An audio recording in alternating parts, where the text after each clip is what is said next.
I was left at the altar when my fiancée ran off with my brother. 2 years later, she asked for my help, claiming she now saw the toxicity of my family. 2 years ago, I stood at the altar, ashamed and heartbroken. My fiancée ditched me an hour before the wedding and took off with my brother. I never saw it coming, or perhaps I overlooked the warning signs because I adored her. We had been together for 5 years, and I assumed we were happy. However, looking back, it is evident that I was unaware of many things. My family never treated me as a priority.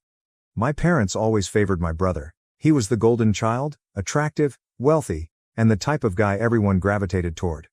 I was the quieter one, always being compared to him, making me feel like I didn't measure up. Growing up, I was always asked why I couldn't be more like my brother. Or your brother did it, why can't you? I expected things to change as we got older, but they didn't. If anything, things grew worse. My fiancée had everything I wanted in a partner: intelligent, attractive, and determined. However, she had a selfish side. It wasn't clear at first. It manifested itself in little ways, such as insisting on always getting her way or never apologizing when she wounded my feelings. I dismissed it because I loved her and believed we were creating a life together. I never expected her to betray me the way she did. The wedding was meant to be the best day of my life. Everything was ready: the venue, the food, and the guests. I awoke nervous yet delighted, knowing that I would soon begin a new chapter with the lady I loved. Then, 1 hour before the ceremony, she called me. Her voice was calm, almost frigid, when she told me she couldn't do it. She stopped loving me.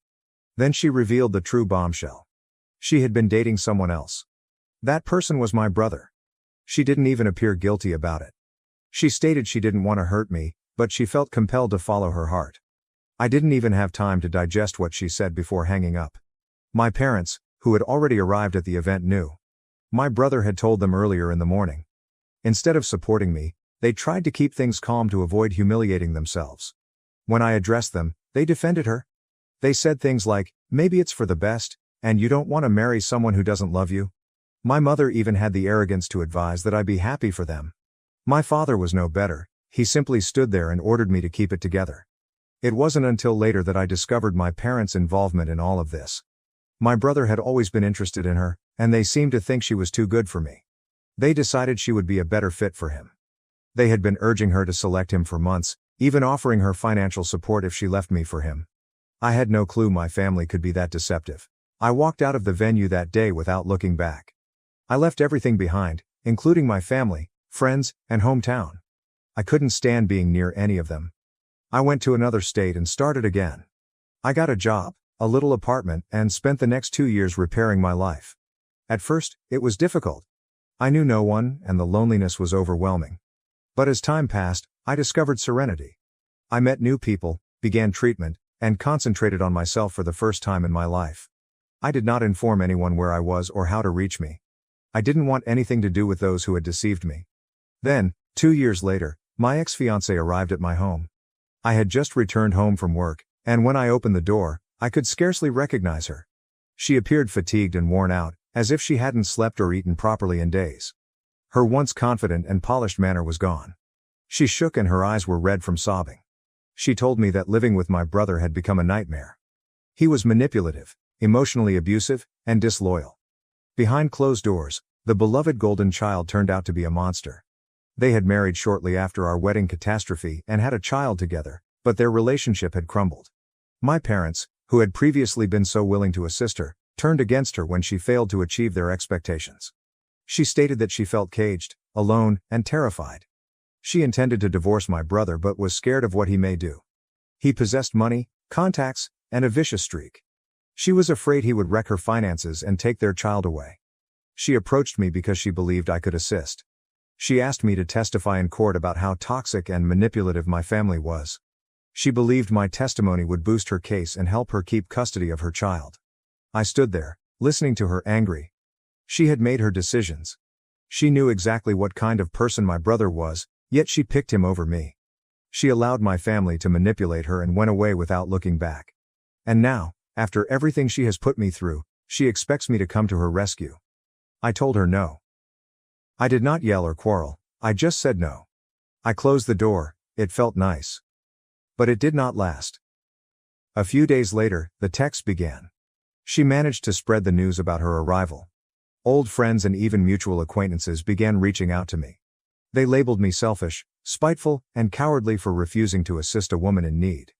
Her former maid of honor, the same girl who was meant to support her at our wedding, sent me a lengthy note about how I was not man enough to step up. She claimed I was confirming my family's point. That I was weak and did not deserve my ex in the first place. I couldn't believe their arrogance. These people had departed from my life following the wedding. None of them had spoken up for me back then, but now they believed they had the right to lecture me. I disregarded the majority of it, but it still stung.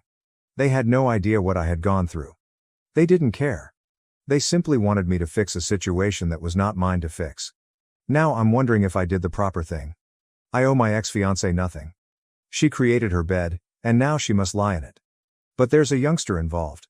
An innocent child who didn't pick this situation. Part of me wonders if my refusal to assist will harm him in the long run. At the same time, aiding her would mean reintroducing my family and her drama into my life. And I am not sure I am willing to do it. Reddit, what would you have done in my position? Did I make the right decision, or am I also selfish? Update 1. I honestly didn't anticipate my post to get so viral. To be honest, when I originally started penning things out, I had no idea if anyone would care. But now I'm reading through hundreds of comments, some helpful, some difficult to read, and it's been a lot to comprehend. Thank you to everyone who has offered advice or simply expressed their thoughts. Whether you agree with me or not, I appreciate your support and diverse viewpoints. Writing all of this out has definitely helped me go through a lot of emotions and gain some clarity. But it's also brought out a lot of feelings I thought I'd buried deep down. After posting, I spent the rest of the evening reading the comments. Some individuals brought up points I hadn't considered, such as the possibility that getting engaged in my ex-fiancée's legal difficulties may exacerbate the situation. Not only for me, but for the child as well. Others were more direct, instructing me to keep as far away as possible. She created her bed. Now she may lie in it. Those statements helped me feel better about my first reaction to her turning up at my home. But then there were the ones who mentioned something different. The child. I know I don't owe anything to my ex-fiancée. But hearing so many people say, the child is innocent in all of this, really got to me. Many of you suggested that I try to do something for the kid without being drawn back into the poisonous mess that is my family. And it is what I have been struggling with ever since. I don't want anything to do with her or my brother again. I don't want to be the hero or decent guy in a situation where I'm only setting myself up for further heartbreak. But at the same time, I feel compelled to do something, even if it isn't for her. It's funny though. After reading so many of your comments, I began to wonder if there was anything I could do that wouldn't need me to communicate with her again or get dragged back into the drama. I even pondered phoning a lawyer to see what would happen if I testified or aided in some manner. But the more I thought about it, the more I realized. It's still not my responsibility to change anything. And especially not if it involves interacting with my poisonous family again. However, the guilt of knowing that the child is trapped in the center of this chaos persists. Then, like clockwork, my brother reappeared in the image. The email. Yesterday morning, I received an email from him. Yes, my brother, the one I haven't spoken to in 2 years. The last time we did this was when I canceled my wedding. His email was frigid, and simply reading it made my stomach plummet. It was short and to the point. I heard our ex-fiancée asked you for aid. This is a tremendous error. If you become interested, keep out of family matters. You'll regret it. I stared at the message for much too long. I was inclined to respond, but then I thought, why the hell should I? This guy is the one who forced me out of my own life. He was the one who perpetrated all of this manipulation with my ex. And now he believes he can tell me what to do? The arrogance. To be honest, I'm not sure if the word audacity is strong enough to describe how I feel about him. But I did not answer. I could not be bothered. It's almost funny how entitled he still feels. He has no idea what I've been through or what I've had to deal with over the years, and yet he believes he gets to decide how I should handle things. Thanks. That was when the phone rang. An unknown number. And I am sure you can guess who it was. Yep. My mother. After 2 years of silence, she finally decided to phone me. The moment I picked up the phone and heard her voice, I was reminded of all the reasons I'd cut ties with her and my father. I didn't even get a "how have you been?" or "I miss you" before she got right into it. She began discussing the divorce, my brother, and how I needed to be the bigger person and maintain peace for the benefit of the family. That's when I snapped. I don't recall what I said, but I know I told her I didn't want to hear it anymore. She went on, however, about how difficult things were for my brother and how I was punishing the child by not intervening. I told her I didn't care and wasn't going to fix their mess anymore. I hung up after that. That conversation made me numb. For some reason, it reminded me of everything my parents had done to me, how they always favored my brother, how they tolerated his worst conduct, and how they always expected me to be the quiet one who simply accepted everything they threw at me. It has never been about me. Not once. I've always been the backup son, expected to deal with whatever trash came my way.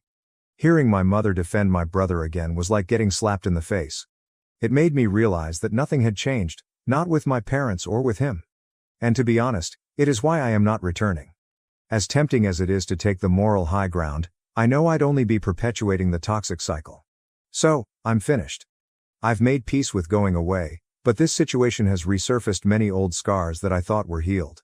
As much as I want to block everything out and pretend it's not happening, I can't ignore the reality that the child is caught in the center of it all. I keep thinking about how helpless he must feel as he watches everything unfold. I know he is innocent, but what if he is being emotionally manipulated, as my ex was? It kills me just thinking about it. Still, I keep telling myself that this is not my struggle. I've already been through enough, and I'm not about to be drawn back into their drama. I've been sitting with these emotions for a few days, trying to figure out what to do. Part of me wants to just move on, leave them to their mess, and walk away forever. But there's another part of me that wonders if I can aid the child without getting sucked back into the fray. I'm not sure what the correct move is yet. But I do know one thing: I cannot allow myself to return to the person I was before. The one who was always trying to make everything better for everyone else while ignoring my own needs. I worked way too hard to get here to be dragged back in. But the remorse over the child? Yes, it is still there. And it isn't going away anytime soon. How would you handle my situation? Would you help, or would you just walk away? I'm having trouble finding the right balance. Update 2. I figured things would calm down following my last update, but I was mistaken. Instead, things have become even worse, and I'm honestly wondering how I put up with these individuals for so long. I feel like the universe is putting my determination to the test. Every time I believe I've erected a tall enough wall to keep them out, someone finds a way to sneak over it or slip through a crack. Since my mother's call, I've been completely inundated. It began with a few texts from my extended family, including aunts, uncles, and cousins. And now it appears that they have all established a single front. They're coming at me from all sides, accusing me of damaging the family by not supporting my brother, or, worse, by remaining out of his family problems, despite the fact that I am doing just that. It's as if they believe I'm bound to get engaged simply because we share blood. Some of them have even accused me of holding a grudge and not being a man about it. I've been working hard over the last 2 years to restore my life and move on from the toxic disaster they created. They now believe I should abandon everything in order to return to the drama. It is exhausting. They don't understand that leaving away was not a choice made out of spite, but out of necessity. I couldn't keep living in that familial dynamic. It was suffocating. But they do not want to hear that. To them, family means unwavering commitment, even if it means sacrificing your happiness and well-being. On top of all the familial drama, I've begun receiving emails from my ex-fiancée. She's been sending them every few days now. I initially ignored them but ultimately caved in and opened one. I almost wished I hadn't, because they were all identical. She begs me to reconsider, emphasizing how much I can help her and her child. Each email is more urgent than the last, and she has even started sending photos of the child. I understand she's in a bad predicament, but the entire situation feels exploitative. She knows I'm not heartless, and I believe she's attempting to use that against me. She seems to know that if she tugs on my heartstrings, I will give in. The thing is, I am not stupid. I see what she is doing. But I can't deny it makes me feel guilty. I did not ask for those photos, and I did not want them. But she knows I'll look at them, and the child's face in those photos, with his little eyes looking up at me, guilt trips me more than anything else. I can't shake the feeling that I'm letting him down, although knowing that not becoming engaged is the correct thing to do. And just when I thought things couldn't get worse, one of my old acquaintances contacted me unexpectedly. He's someone I haven't communicated with in years, but he obviously heard about the scenario through the grapevine. He called me late one evening, and when his name appeared on the screen, I almost didn't respond. I wasn't in the mood for another, "you should do the right thing" conversation, but I answered anyway. He didn't even waste time exchanging pleasantries. He stepped straight in, telling me to be the larger person and aid my ex-fiancée, even if it was simply to safeguard the child. He went on to say that I couldn't just let a child suffer because of my brother's actions. I'm not sure if he didn't comprehend the whole picture or if he just didn't care, but it was evident to me that he expected me to help simply because it was the moral thing to do. He depicted me as a monster for not immediately going to her rescue. I told him I couldn't help and that the matter was between her, my brother, and my family, not me. But he didn't hear it. He accused me of being stubborn, carrying grudges, and neglecting this child's needs. He made it sound as if I was abandoning someone who was obviously in need. But here's the thing, she's not the only person in need. I've spent so many years in this toxic environment, dealing with everyone else's problems but never my own. I am done with that. I quickly stopped the call, but it only made me feel more conflicted. I wanted to defend myself and explain why I wasn't going to get involved, but I didn't. I understand it is not my obligation to clean up this mess. I understand she and her family made their decisions, and they now have to live with them. But the guilt is still there. No matter how hard I try, it's been difficult to focus on anything else lately. I find myself questioning everything. I went out with some friends the other day to distract myself from the situation, but I couldn't stop thinking about it. One of them even joked that I was being a good Samaritan by not getting involved, which made me laugh. But it wasn't amusing. It only made me feel even more alienated. My buddies don't truly comprehend what I'm going through.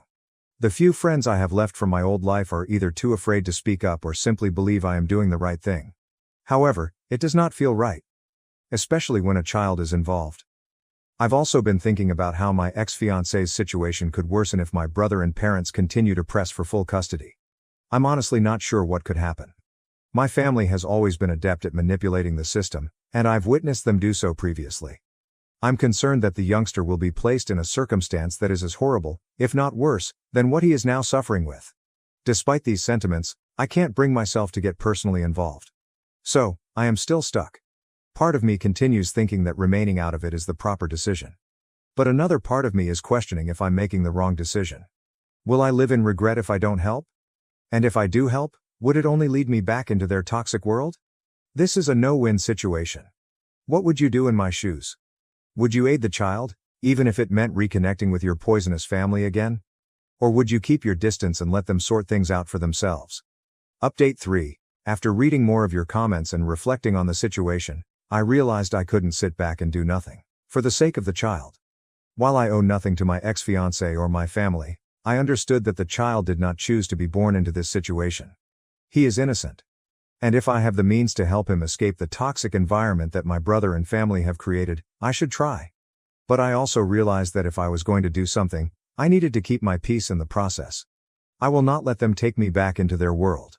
I've worked too hard to rebuild my life and set boundaries, and I'm not going to give it all up for something out of my control. So I spent a lot of time thinking about it. Eventually, I came up with what I thought was the best compromise.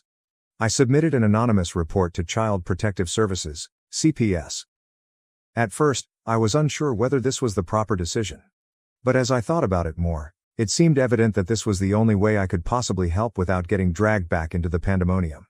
One evening, I sat down with all of the information I had. What my ex-fiancée had told me about my brother's behavior, how my parents treated her, and how toxic and manipulative the family dynamic had always been. I added all pertinent detail I could think of. I didn't simply talk about the physical and mental trauma my ex-fiancée had experienced. I also discussed how my brother's dominating behavior had impacted everyone around him, particularly her. I detailed how he had always used his charm to trick everybody, including my parents, into turning a blind eye to what he did. I made sure to explain how my parents had always supported him, making excuses for him and putting me aside in the process. I realized that if CPS was to investigate the incident, they would need to grasp the entire context of the child's surroundings. My brother's behavior was not the only issue. My family had always opted to enable his acts rather than hold him accountable. I also attached screenshots of some of the emails my ex-fiancée sent me. She had expressed her fear for herself and the child, her sense of being imprisoned in the marriage, and her lack of a support system. I knew I didn't have first-hand evidence of abuse against the child, but I hoped CPS would find enough in what I presented to launch an investigation. They might not be able to locate enough to intervene, but they would at least be aware of the situation.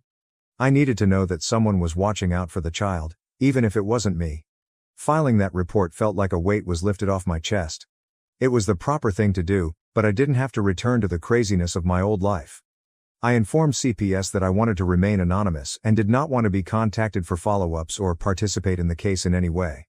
I did not want my name mentioned.